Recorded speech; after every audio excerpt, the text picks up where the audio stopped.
Dear students, welcome to the STP Computer Education.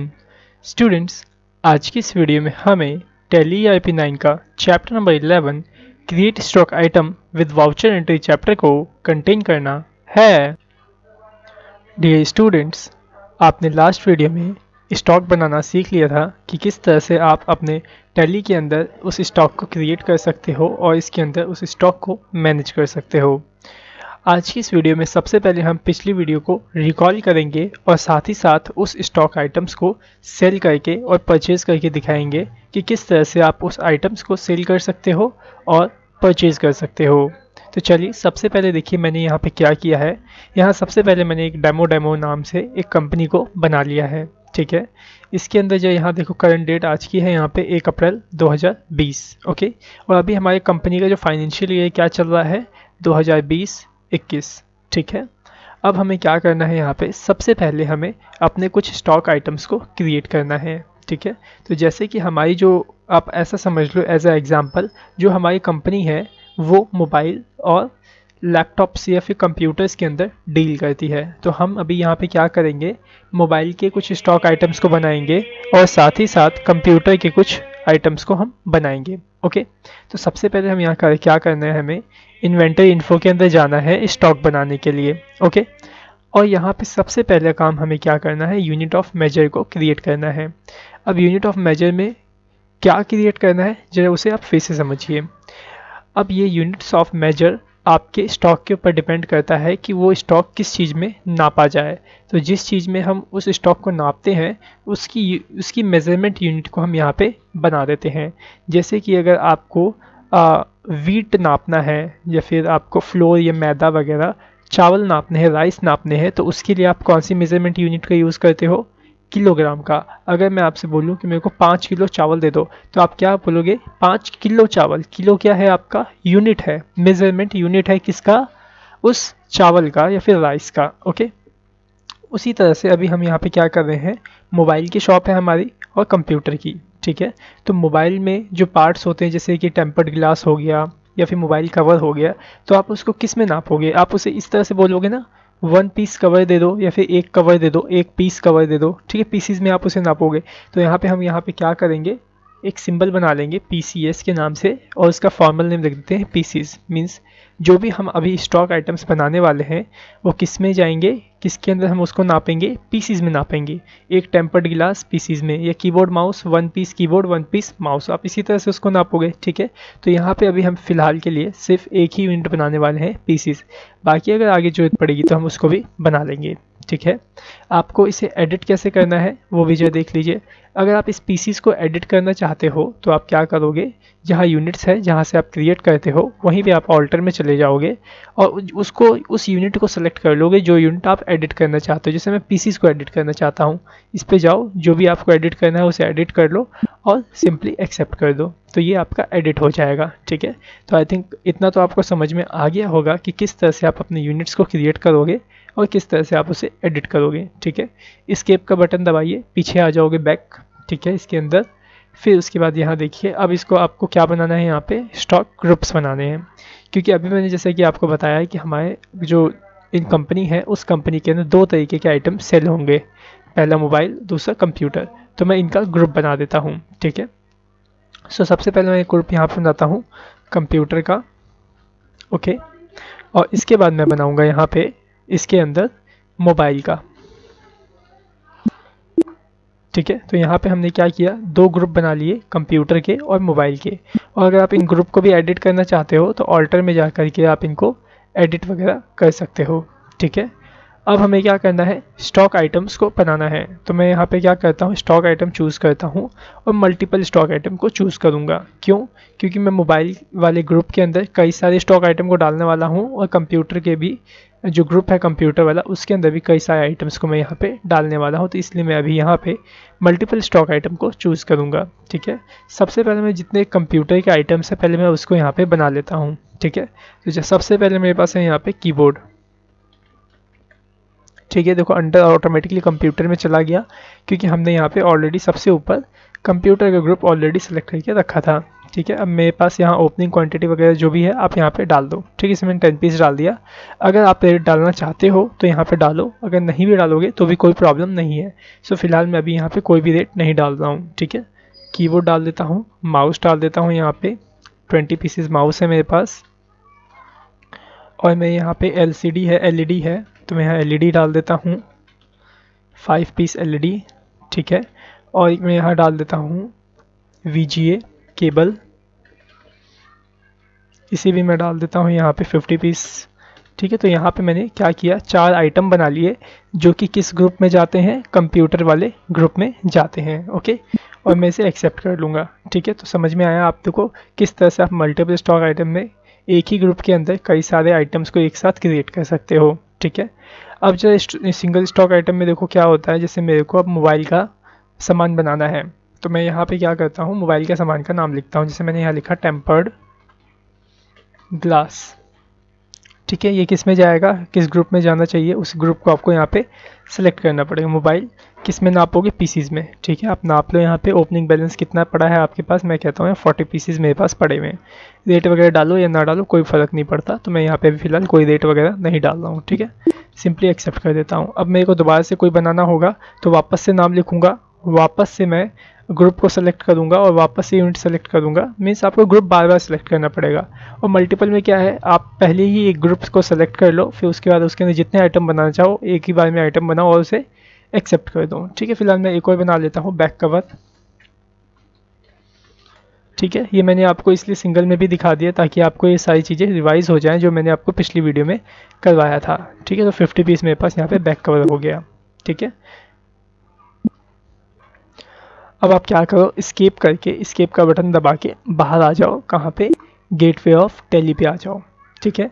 सो अब देखो हमारे जो स्टॉक है वो बन चुके हैं। देखोगे कहाँ से स्टॉक, अपने स्टॉक समरी में चले जाओ और यहाँ पे देखो आपको दिखाई देगा, ठीक है। लेकिन जो यहाँ देखो हमें अभी यहाँ पे हमारे जो स्टॉक थे वो अभी यहाँ पे दिखाई नहीं दे रहे हैं स्टॉक समरी के अंदर। क्यों नहीं दिखाई दे रहे हैं जरा वो देखते हैं। इसलिए भी दिखाई नहीं दे रहे होंगे क्योंकि हमने वहाँ पे उसका क्वांटिटी तो लिखा था लेकिन रेट और वैल्यू नहीं लिखा था। आप ऐसा करो, जब आपको यहाँ पे कोई भी गुड्स दिखाई ना दे, जब आपने गुड्स बना रखे हैं तो भी, तो आप क्या करो, F5 प्रेस करो, ठीक है। F5 प्रेस करने से क्या होगा, यहाँ पे आइटम वाइज देखो दिखने लग जाएगा। अभी यहाँ पे जो हमने ग्रुप बनाया है वो नहीं दिख रहे हैं ग्रुप्स, ठीक है। क्यों नहीं दिख रहे हैं उसको हम देखेंगे, क्यों नहीं दिख रहे हैं बाद में उसकी सॉल्यूशन करेंगे। लेकिन अगर बाय द वे नहीं दिखते हैं तो आप इस F5 को दबाओगे तो जितने भी आपने आइटम बनाए होंगे वो सब यहाँ पे आपको दिखने लग जाएंगे। तो यहाँ पे देखो आपको आइटम्स जितने आपने बनाए थे सब दिख रहे हैं। बैक कवर कितने पीस हैं, कीबोर्ड कितने पीस है, LED कितनी पीस है, माउस कितना है, टेम्पर्ड ग्लास कितना है और VGA केबल कितनी है, ये सारी चीज़ें आपको यहाँ पे दिखने लग जाएगी, ठीक है। अब ये सब सामान हमारे पास हो गया है। अब हम क्या करेंगे, इन सामान को सेल और परचेज करना सीखेंगे, ओके। अब आप सेल करने के लिए सबसे पहले आपको ये बात ध्यान में रखनी पड़ेगी, आप जिसको सेल कर रहे हो आपको उसका लेजर भी बनाना पड़ेगा। जैसे कि आप एक एग्जांपल ले लो, राम एक व्यक्ति है, ठीक है। राम को आप 5 कीबोर्ड सेल करोगे, ठीक है। जैसे आपके पास राम आया आपकी कंपनी में, कहता है कि मेरे को 5 कीबोर्ड खरीदना है, आप मेरे को दे दो। तो आप यहाँ से क्या करोगे, आप अपनी कंपनी से उसको राम को 10 कीबोर्ड 5 कीबोर्ड सेल कर दोगे। कैसे सेल करोगे जरा वो देखो। सबसे पहले आप यहाँ आ जाओगे अकाउंटिंग वाउचर्स के अंदर। अगर आप कोई भी सामान सेल कर रहे हो, मीन्स स्टॉक आइटम को अगर आप सेल कर रहे हो या परचेज कर रहे हो, तो सेल करने के लिए आप क्या प्रेस करोगे, F8, ठीक है। F8 सेल्स प्रेस करोगे, जिससे कि क्या होगा, आपका जो सेल्स वाउचर है वो यहाँ पे ओपन हो जाएगा, ठीक है। और अगर आप कोई सामान परचेज कर रहे हो स्टॉक आइटम के थ्रू, ठीक है, तो आप यहाँ पे किस में डालोगे एंट्री, F9 परचेज वाउचर में ही डालोगे, ठीक है। तो अभी मैं क्या करता हूँ, F8 प्रेस कर लेता हूँ यहाँ से और इसके अंदर एंट्री आपको करके दिखाता हूँ, ठीक है। सबसे ऊपर देखो आपसे क्या पूछ रहा जा रहा है, यहाँ पे आपसे पूछा जा रहा है रेफरेंस नंबर, ठीक है। अब रेफरेंस नंबर क्या होता है, जो आपकी बिल बुक होगी ना उससे आप यहाँ पे रेफरेंस नंबर डाल सकते हो। बाकी अभी फ़िलहाल के लिए आप 101 इस तरह से रिसिप्ट नंबर आप डाल दो, ठीक है। उसके बाद देखो यहाँ पे आपसे पूछा जा रहा है पार्टी अकाउंट नेम। अब यहाँ पे अभी हमने एग्जांपल लिया था कि हम क्या कर रहे हैं, राम को 5 कीबोर्ड सेल कर रहे हैं, तो यहाँ पे पार्टी अकाउंट नेम में किसका नाम आ जाएगा, राम का नाम आ जाएगा, ठीक है। तो राम का नाम कैसे आएगा, यहाँ पे हमने तो राम का लेजर बनाया ही नहीं, तो आप क्या करो, Alt+C का बटन दबाओ यहाँ पे और राम का लेजर बना लो, ठीक है। अब मुझे ये बताओ आप कि जो राम है वो आपके लिए क्या है, सन्ड्री डेटर या क्रेडिटर। राम आपके लिए सन्ड्री डेटर है, तो आप इसे किस में डालोगे, सन्ड्री डेटर में। क्यों, क्योंकि राम आपसे सामान खरीद रहा है। ठीक है, मीन्स आप क्या कर रहे हो, आप राम को सामान बेच रहे हो। तो आपको मैंने बताया था जिसको हम सामान बेचते हैं वो हमारा कौन होता है, सन्ड्री डेटर होता है। ओके, तो देखो मैंने इसे सन्ड्री डेटर में डाला, और यहाँ पे जो देख रहे हो ना मेंटेन बिल बाय बिल, इसको आप नो कर दो। ठीक है, फिलहाल के लिए, इसे हम बाद में सीखेंगे। और इसे आप एक्सेप्ट कर दो। ठीक है, तो यहाँ पे देखो हमने इसे एक्सेप्ट कर दिया। इसे भी आप यहाँ पे एंटर करके नीचे आ जाओ। अब यहाँ देखो क्या पूछा जा रहा है, सेल्स लेजर आपसे यहाँ पे मांगा जा रहा है, सेल्स का लेजर। अब यहाँ पे सेल्स का लेजर क्यों मांगा जा रहा है वो मैं आपको बाद में बताऊंगा, लेकिन अभी आप क्या करो, यहाँ पे सेल्स का लेजर यहाँ पे आप डाल दो। ठीक है, ऑल्ट सी दबाओ यहाँ पे और एक सेल्स का लेजर बना लो। ठीक है, सेल्स का लेजर आप किस में डालोगे, सेल्स अकाउंट में डालोगे। ठीक है, सो देखो मैंने यहाँ पे डाल दिया। अब यहाँ पे देखो आपसे क्या पूछ रहा है, नेम ऑफ आइटम। तो आपने अगर आइटम्स बना रखे हैं तो वो यहाँ पे आप टाइप कर दो, या फिर आप स्पेस का जैसे ही बटन दबाओगे अपने कीबोर्ड से, तो जितने भी आपने आइटम्स बना रखे होंगे वो देखो इस साइड में आपको शो हो जाएंगे। ठीक है, अब आप क्या करो, यहाँ पे उन आइटम्स को सेलेक्ट कर लो जिन आइटम्स को आप सेल करना चाहते हो। तो मैं चाहता हूँ जो कीबोर्ड है वो मैं 5 पीस सेल कर दूँ इसको। तो आप क्वांटिटी डाल दो, रेट आपका जो इच्छा है, मीन्स जिस रेट पे आप बेचना चाहते हो वो रेट आप यहाँ पे डाल दो। तो मैं यहाँ पे डाल देता हूँ 200 रुपीज़। ठीक है, तो देखो क्या हुआ, अमाउंट 1000 रुपीज़ ऑटोमेटिकली कैलकुलेट होके आ गया। ठीक है, अगर आप राम को इसी बिल के अंदर एक और आइटम बेचना चाहते हो तो आप वापस से यहाँ पे कर्सर ले आओ और ये स्पेस का बटन आप यहाँ पे दबा दो। ठीक है, फिर दोबारा से आपके स्टॉक आइटम खुल जाएंगे। ठीक है, इसके अंदर आप क्या करो, दोबारा से कोई भी अगर प्रोडक्ट आप सेल कर रहे हो तो उसे दे दो। तो मैंने यहाँ पे एक एलईडी दे रहा हूँ उसको, एक एलईडी। ठीक है, एक एलईडी है यहाँ पे हमारे पास 6800 रुपीज़ की। ठीक है, तो वो भी यहाँ पे आपका कैलकुलेट होके आ जाएगा। ठीक है, अब आप क्या करो, सिंपल से इसे इस तरह से एक्सेप्ट कर दो।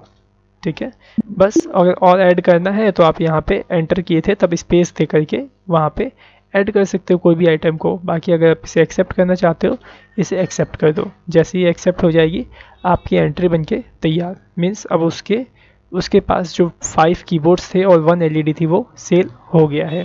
ठीक है, इतना आपने करना है सिर्फ। ठीक है, सो आई थिंक उम्मीद करता हूँ आपको सही से समझ में आया होगा कि किस तरह से आप अपने आइटम को सेल करोगे। अब इसे देखना कैसे है जरा वो देखिए। देखो इसको दो तरीके से देखा जा सकता है। पहले तो आप स्टॉक समरी में जाओ और यहाँ पे F5 करके आइटम वाइज सेट कर लो। ठीक है, अब यहाँ पे देखो जो आपका कीबोर्ड है वो कितने पीस बच गया, 5 पीस। पहले कितना था, 10 पीस था। आप इस कीबोर्ड पे एंटर करके आप ये चेक कर सकते हो कि आपने इस महीने कितना कीबोर्ड बेच दिया और कितना कीबोर्ड खरीद लिया। ठीक है, देखो मैं कीबोर्ड पे एंटर करता हूँ तो यहाँ पे देखो आपको 2 कॉलम्स मिल जाएंगे, एक इनवर्ड और एक आउटवर्ड।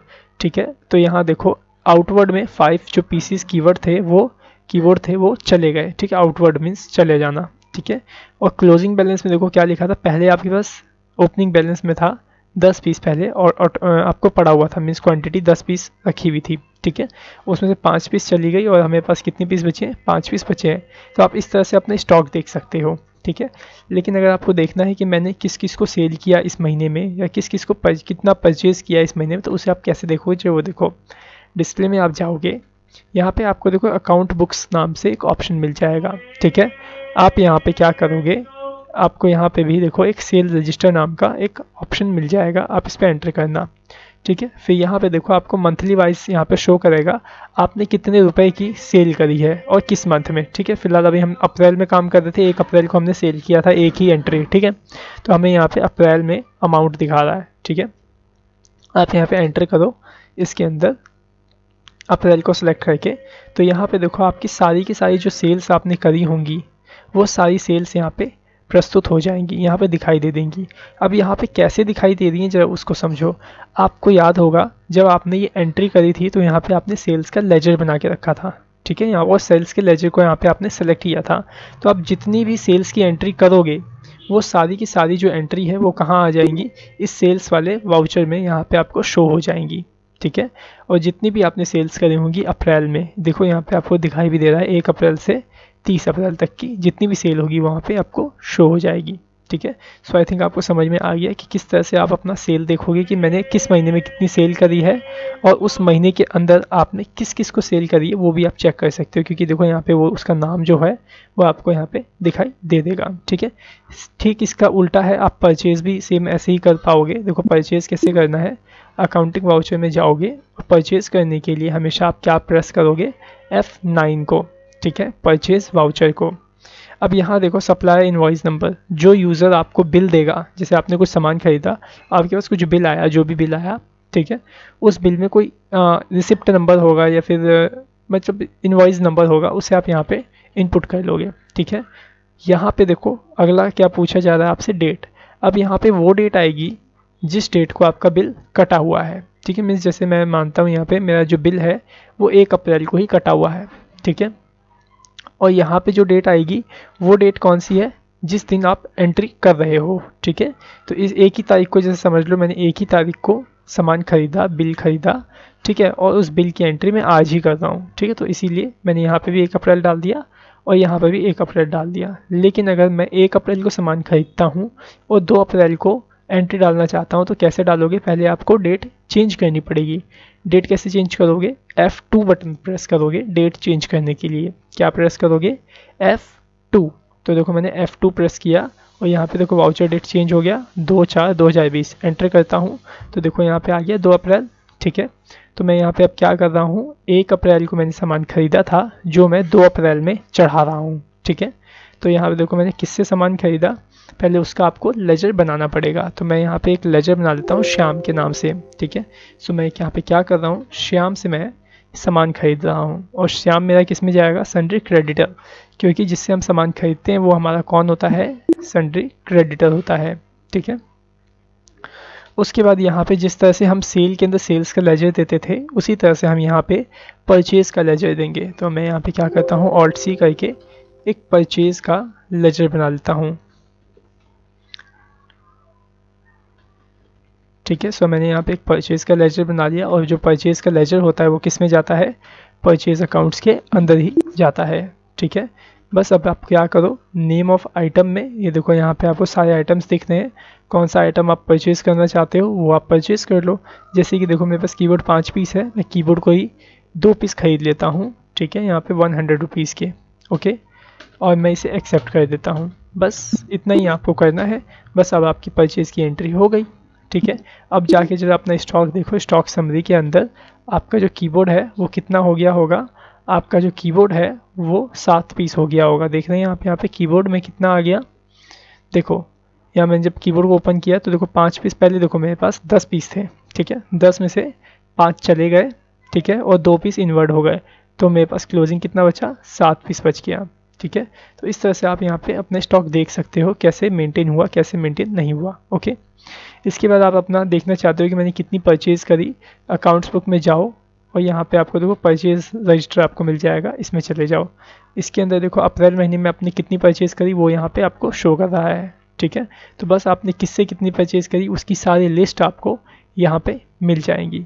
ठीक है, सो उम्मीद करता हूँ कि आपको सही से समझ में आ गया होगा परचेज़ रजिस्टर और सेल रजिस्टर, किस तरह से आप अपने स्टॉक्स को सेल करोगे और किस तरह से परचेज़ करोगे। ओके, सो अभी के लिए आप इसकी अच्छे से प्रैक्टिस करो। नेक्स्ट वीडियो में मैं आपको इसी में कि परचेज़ करते वक्त और सेल करते वक्त कैसे डिस्काउंट वगैरह लगाते हैं वो भी हम सीखेंगे। ओके, सो आज की वीडियो में सिर्फ इतना ही, इसके नेक्स्ट पार्ट को हम नेक्स्ट वीडियो में कंटिन्यू करेंगे। So thanks for watching our video, have a nice day.